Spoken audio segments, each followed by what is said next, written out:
Good evening and welcome to Mid-Valley Bible Church's virtual prayer meeting for Wednesday evening, February 10th, 2021.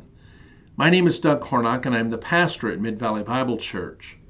Sanford Fillmore Bennett was a 31-year-old pharmacist who owned a store in Elkhorn, Wisconsin.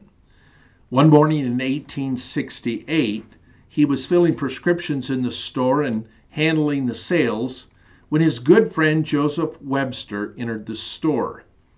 Joseph was a musician, vocalist, violinist, and an amateur composer of hymns. The two of them had worked together on some songs and had sung together at church. Joseph was also someone prone to depression. And on this particular occasion, Joseph was battling sadness and despair. His face was long, his shoulders slouched, and Sanford asked him, "What's the matter now?" Joseph replied, "It's no matter. It will be all right by and by."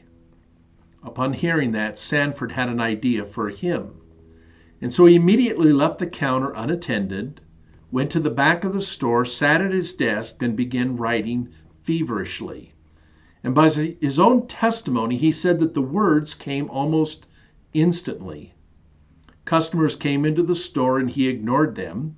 He was so absorbed in the words that he was writing, he completely ignored them. But after less than 30 minutes, he emerged from the back room, handed his friend a sheet of paper with the words he'd written down and said, "Here's the prescription for your depression, Joe. I hope it works." And with that, Joseph took the paper and read the following words. "There's a land that is fairer than day, and by faith we can see it afar. For the Father waits over the way to prepare us a dwelling place there. In the sweet by and by, we shall meet on that beautiful shore. In the sweet by and by, we shall meet on that beautiful shore." The second stanza reads, "We shall sing on that beautiful shore the melodious songs of the blessed, and our spirits shall sorrow no more, not a sigh for the blessing of rest." The final stanza reads, "To our bountiful Father above, we will offer a tribute of praise for the glorious gift of his love and the blessings that hallow our days. In the sweet by and by, we shall meet on that beautiful shore.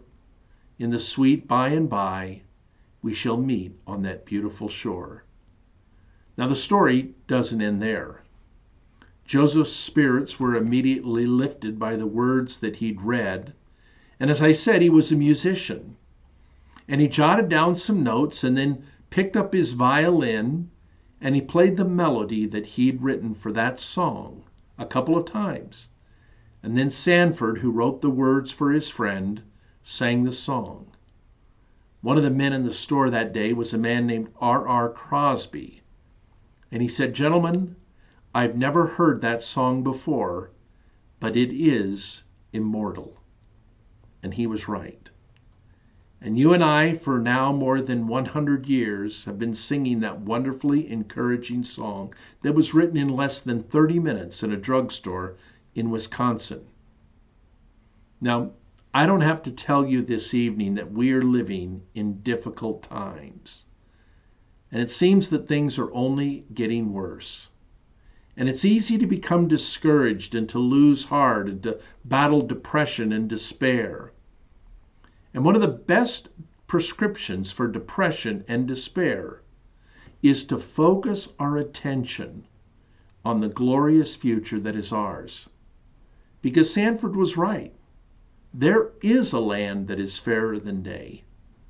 And by faith, you and I as Christians can see it afar. And the Father waits over the way, and he's prepared for us a dwelling place there. And so with that encouragement before us, let's now go to prayer.